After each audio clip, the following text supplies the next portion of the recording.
அண்ணா எங்கே போகிறீங்க? சபரிமலையா? சைக்கிளே போகிறீங்களா? எங்கேருந்து வரீங்க?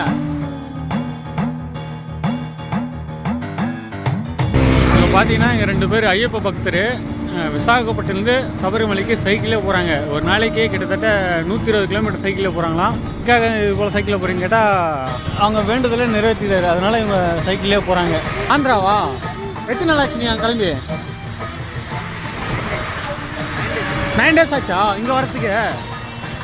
ஃபுல்லாக சைக்கிளில் போகிறீங்களா? கிட்டத்தட்ட 1500 கிலோமீட்டர் வைசாக்ல இருந்து சபரிமலைக்கு சைக்கிள்லயே பயணம் மேற்கொண்டிருக்காங்க ஐயப்ப பக்தர்கள். பார்க்கவே ஆச்சரியமா இருக்குல்ல. 10 கிலோமீட்டர் பக்கத்துல சைக்கிள்ல போகணும் அப்படின்னாவே நமக்கு காலெல்லாம் பயங்கரமா வலிக்கும். இவங்க 3 ஸ்டேட் கடந்து கிட்டத்தட்ட 1500 கிலோமீட்டர் தூரத்தை சைக்கிள்லயே கடக்குறாங்க. இப்படி ஆந்திர பிரதேச மாநிலம் வைசாக்ல சைக்கிள் பயணத்தை தொடங்கின ஐயப்ப பக்தர்கள் செங்கல்பட்டு மாவட்டம் மேல்மருவத்தூர் பக்கத்துல வந்துட்டு இருக்கும் போது இங்க இருந்தவங்க வீடியோ எடுத்திருந்திருக்காங்க. அப்பதான் நீங்க எங்க இருந்து வரீங்க அப்படின்னு கேட்கும் போது வைசாக்ல இருந்து வந்துட்டு இருக்கோம், 9 நாட்களா சைக்கிள்ல வந்துட்டு இருக்கோம், நாங்க சபரிமலை நோக்கி போயிட்டு இருக்கோம் அப்படின்ற மாதிரி ஐயப்ப பக்தர்கள் சொல்லிட்டு போயிருந்திருக்காங்க.